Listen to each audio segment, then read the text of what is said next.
السلام عليكم، اهلا وسهلا بكل متابعيني الجمال. وحشتوني جدا جدا من الفيديو اللي فات. الفيديو النهاردة حاجة والله ولا كانت على البال ولا كانت على الخاطر. كل اللي حصل ان انا اشتريت كيلو لبن، وبعدين بعد ما غليته على النار لقيته قطع مني. فطبعا لما قطع مني وانا لسه جايباه يعني نزلت للراجل وقلت له انا لسه واخداه حالا وقطع مني. فهو بصراحة مرضيش ياخده واداني مكانه لبن تاني، كيلو تاني. وبعدين انا خدته وقلت هعمل بيه ايه. طبعا هو ليه ان احنا مثلا ممكن نعمل جبنة، ممكن نحطه في المش، بس الحاجات دي مش متوفرة عندي يعني. والحاجة اللي انا قلت ان شاء الله افيدكم بيها النهاردة ان احنا نعمل بيه كيكة او صينية كيك، يعني احتفالا بقى بالنجاح. يا رب دايما ناجحين كده وفرحانين. حاجة حلوة جات لنا كده واحنا قاعدين، ولا كنا بنفكر فيها ولا اي حاجة. وهوريكم ازاي نعمل من اللبن القاطع صينية كيكة، وهتطلع والله احلى من اللبن العادي في الكيكة يعني. طيب نشوف المقادير اللي معايا. كيكة عادية خالص اللي هي كيكة الخلاط. انا جبت 4 بيضات، وعليهم طبعا كيس فانيليا عشان خاطر زفرة البيض، واحط عليهم كوباية من السكر. بالنسبة للسكر يا جماعة عايزة اقول ملحوظة يمكن معظمنا مش عارفها. لو السكر معانا فاتح الكيك بتاعنا هيطلع فاتح. لو السكر بتاعنا مثلا سكر تموين ويكون غامق شوية او مصفر، هيطلع الكيك بتاعنا غامق سنة، مش غامق قوي يعني، لكن على حسب لون السكر. والمعلومة دي يعني بقولها لو حد مش عارفها. شغلتهم في الخلاط لحد ما لونهم افتح. كان الاول لو كنتم ملاحظين لونهم مصفر شوية، و3 دقايق كده في الخلاط لونهم بدأ يفتح، طبعا الصفار يفتح معايا. بعد كده هحط كوباية من اللبن الرايب بتاعنا او اللبن القاطع دوت، وهشغل برضو عليهم الخلاط تاني لحد ما كله يتجانس مع بعضه كده. وبرضو تاني هحط كوباية الا ربع كده من الزيت، وهضربهم كلهم في الخلاط. طيب الدقيق اللي انا استخدمته مهم جدا يكون الدقيق دقيق حلو وفاخر يعني كده، مش بقى اجيب دقيق سايب بتاع الفطير، احنا مش هنعمل فطير دلوقتي. طيب حطيت كام كوباية؟ حطيت 2.5 كوباية، وننخل الدقيق علشان خاطر كده الدقيق يدخل له هوا كده وتطلع الكيكة حلوة معاكم. تمام، الخطوة دي مهمة جدا بتاعت ان احنا ننخل الدقيق. هحط ايه على الدقيق بقى؟ هحط عليه رشة ملح كده صغيرة، وهحط كمان 1 كيك شيف. لو مش موجود ممكن نحط بيكنج باودر عادي. تمام، ده طبعا اللي هيقوم بعملية ايه الرفع بقى، والكيكة بتاعتنا تطلع ايه حلوة كده وعالية ان شاء الله يعني. هقلبهم كده كلهم مع بعضهم، وطبعا الخليط اللي انا كنت عاملاه هصبه عليهم. شايفين لونه فاتح ازاي؟ ده طبعا عشان انا قعدت اضرب فيه على مراحل. بعد كده هقلب كله. زمان كانوا بيقولوا لنا تقلبوا في اتجاه واحد علشان ما تخرجوش الهواء من الكيكه. طبعا دلوقتي يعني حاجات زمان بقى يعني. بصوا خلينا نركز في الكيكه احسن. عايزه اقول لكم ان الفيديوهات اللي زي دي بتبقى عزيزه قوي على قلبي، لاني بعمل حاجه بحبها، وكاني كده يعني بقول كل حاجه يعني بمصداقيه في المطبخ، يعني عشان بحب المطبخ قوي الحمد لله. ده لو حد يعني بيشوف يعني وبيتابع ولو الفيديو اتشاف من اساسه بس مش مهم طبعا، المهم ان احنا نفرح وعملنا كيكه واتبسطنا. بصوا بقى، قلت انا مش هعمل في صينيه واحده، لا انا هاخدهم كده في 2 القوالب بتاعه الانجليش كيك ده، بحيث ان انا هعمل واحده فاتحه والتانية هعملها بالشوكولاته. تمام.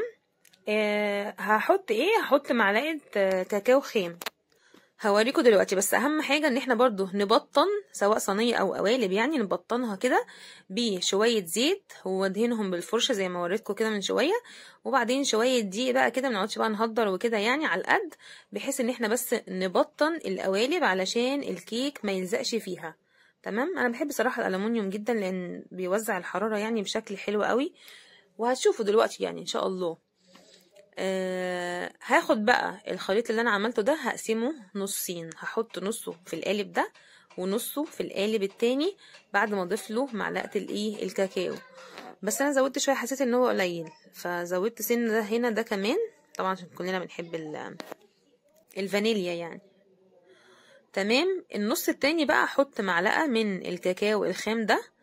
الكاكاو الخام موجود عند العطارين طبعا، الناس اللي بتبيع الدقيق والحاجات بتاعت الكحك بقى والحاجة. كل سنة وانتم طيبين. طبعا ادم زودت بقى معلقة الكاكاو دي، يبقى لازم هزود معلقتين كده حلوين من اللبن. وبما ان انا بقى مستخدمة اللبن القاطع ده، فهحط منه. يعني هي الكيك كله قايم على اللبن اللي معايا ده، فانا هحط منه. وبعد كده هقلبهم برضو كويس، وما تنسوش في اتجاه واحد، لحد ما كل الكاكاو ده يختفي معايا.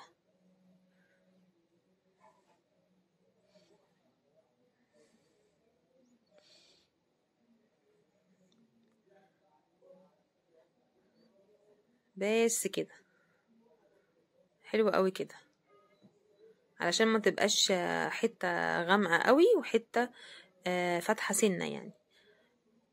بعد كده هنزل بيه في القالب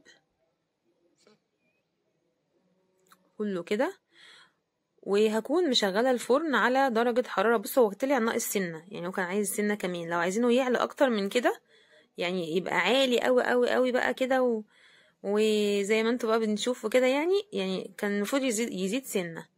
بس هو حلو قوي كده. بصوا بقى 40 دقيقة على الفرن. لو حامي خليها 160، ولو الفرن مثلا زي حالتي كده خليها 170 180 يعني. وما تفتحوش الفرن خالص الا بعد نص ساعة. لو شميتوا الريحة كده وقلبت البيت، افتحوا واعملوا التست بتاعنا. لو مفيش عصاية الشيش طاووق، ممكن تعملوها بالسكينة عادي. لو طلعت السكينة نضيفة خلاص. لو طلعت لسه فيها عجينة، يبقى محتاجة ان هي تاخد 40 دقيقة كلهم. يعني ممكن تاخد 35، بس ممكن تاخد 30 او 33. فاهمين قصدي ايه؟ مش لازم نستنى 40 كلهم. بعد نص ساعة افتحي وجربي كده وشوفيها استوت ولا لا. طبعا هي عندي خدت 40 دقيقة كلهم.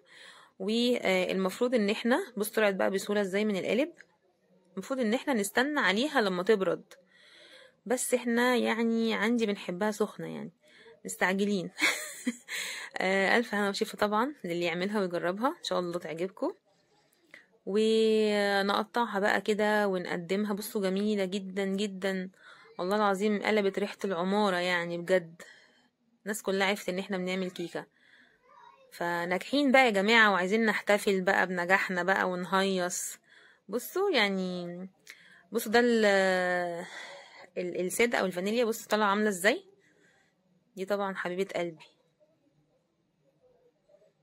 برضه هقطعها كده ونعمل بقى ايه شكل حلو كده، ونرصها كده في طبق حلو. يا سلام بقى لو خبطتي على الجارة اللي قدامك كده ولا حاجة، واديتيها طبق كده بقى احتفالا بالنجاح، حتتين 3 يعني كده في طبق.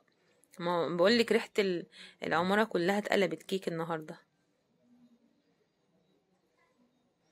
وباللبن الرايب اهو، او باللبن القاطع، عشان متقولوش ايه ان هو ملوش استخدامات او ما ينفعش يتعمل بيه الكيك. لا، يتعمل. نرصها بقى رصة حلوة كده، وكوباية شاي بلبن. ايه ده ايه ده ايه ده. دي طلعت كده فجأة، مش عارفة ازاي. كوباية شاي، كوباية نسكافيه كده، كوباية لبن كده لولادنا، ونفرح ونهيص. وكل سنة وانتم طيبين. بصوا الكيك هش ازاي وجميل ازاي. ألف مبروك طبعا للناس اللي نجحت، واللي لسه ما نجحتش ان شاء الله النتيجة تظهر على خير. ما افتكرش ان في حد لسه ما نجحش يعني. النهاردة كمان كانت نتيجة الإعدادية. ربنا معاهم يا رب جميعا. يا رب ان شاء الله يكون الفيديو عجبكم، واشوفكم في فيديو جديد.